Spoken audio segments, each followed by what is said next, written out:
What's up guys? iOS 14.3 has been out for a couple of days now, so I wanted to give you my initial impressions, or rather after a few days usage impressions about this software version.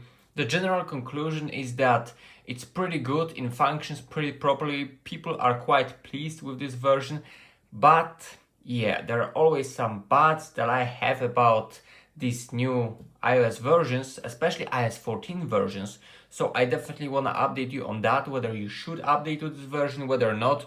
It will also depend on which version you are now. And I also want to talk about how older phones like iPhone 7 are functioning, since people really don't talk about it that much. They usually focus on iPhone 12, 12 Pro. Of course, softwares are gonna be working pretty okay on these ones, since they are the newest and have the best hardware to run them. So I want to show you also how iPhones like 6s, 7, 8 function on these newer iOS versions. So let's get to it.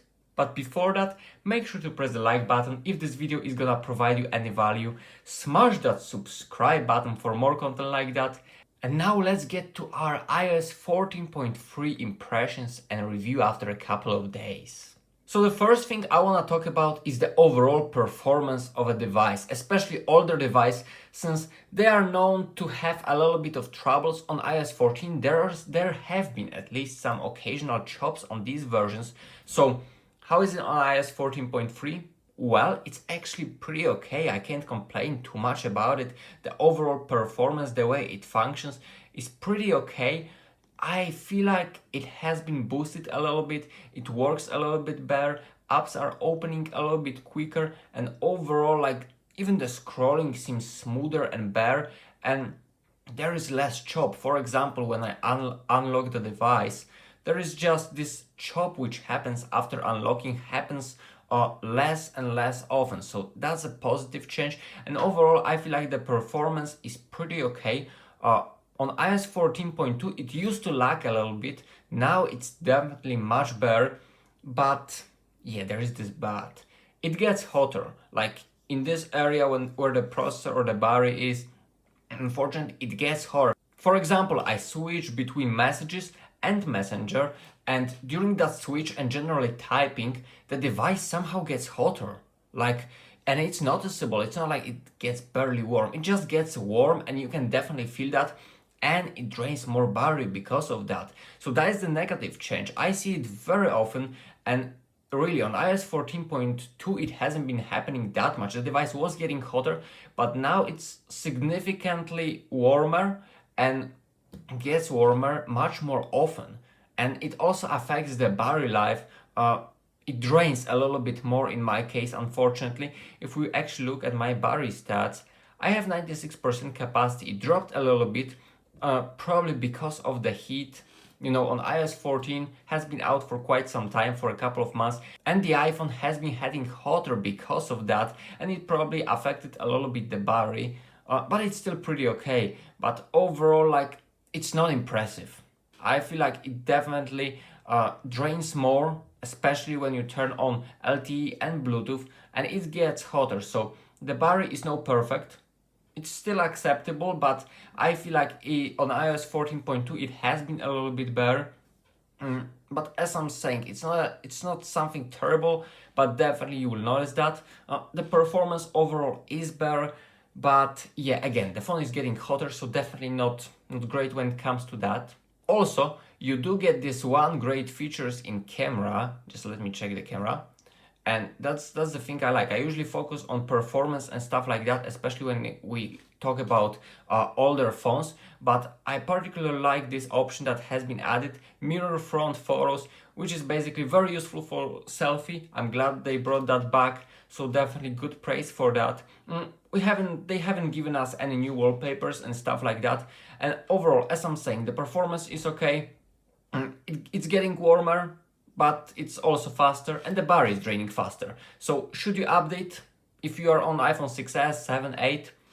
Well, if you are on iOS 14.2, I would say, yeah, pretty much, yeah. There is literally, like, the batteries are not gonna be impressive anyway, and the phone is getting warm anyway on iOS 14.2, but at least here now you have some better performance, and that's something I noticed, and that's something that has been bothering me on iOS 14.2 since after a few days it started lagging a little bit and wasn't as smooth as first. So I waited a couple of days, see how it is now, and it's pretty okay. So I think it's a pretty stable software, although I did have a couple of bugs. Like for example, I wanted to click on an app and I just couldn't do it. Like the phone wouldn't respond. So I had to just reset that and restart the phone. So yeah, it was pretty bad. I also had this on my iPad. So that was a very negative thing. I wanted just to scroll through my iPad and couldn't do it. The only thing that helped was restart.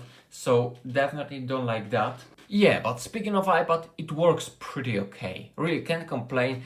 It's even faster. I can't really complain too much. The battery life is great. It's very stable, works pretty fast. I have iPad mini 5 with Apple A12 and 3 gigs of RAM, so not extremely impressive, not too bad, not too good, pretty average, and it works really great. So if you are on iPad, I would say surely go ahead. It works really great. The performance is even better, it's very stable, so I personally love it when it comes to iPads. Well, on these older iPhones, unfortunately, it's not perfect. Bugs are happening. I happen to record also one bug, which you probably see now, and yeah, overall, not the best version, I would say, but if you want to update, I personally would. That's exactly what I did, and I'm pretty okay with that. I like the fact that it's faster. But if you are on iOS 13.7 still, should you update? Well, that depends. iOS 13.7 has been pretty fast in my opinion. It lacked a couple of features like these widgets, new wallpapers and stuff, and picture-in-picture. So you have to decide, do you wanna trade this performance just a little bit? Now it's pretty fast, so can't complain, but do you wanna trade these features for a little bit of more heat, possibly worse battery life and some occasional bugs?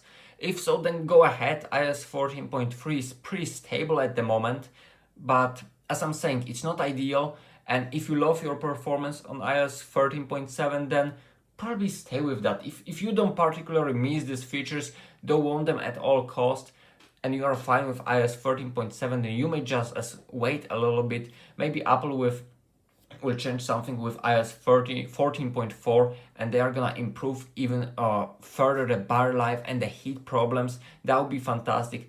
And some occasional bugs that are happening now, like as I'm saying, this thing when you unlock the phone and suddenly it gets choppy, and you know it needs like few seconds to finally react, which is pretty bad. So yeah, that would be my conclusion of iOS 14.3. When it comes to iPads, it's great, like really awesome. Generally, I feel like iPads perform better overall when it comes to the performance and overall stability of the software than iPhones. But when it comes to speaking of iPhones, it's pretty okay. I would update, but it's not like a tremendous version in my case, mostly because of the battery and heat problems. But other than that, it's pretty good, pretty stable. Added this one new feature in the camera, really appreciate that. So yeah, you gotta decide for yourself if you want it. As I said, at that point I would probably update, but that's up to you totally. So I hope you did enjoy this video. If you did, make sure to press this like button or maybe even consider subscribing. And more importantly, wishing you Merry Christmas, because probably this is the last video before Christmas. So wishing you Merry Christmas, best wishes to all of you. Stay cool, because you are not a fool. Appreciate you all. Thank you very much for watching. Until next time, and peace.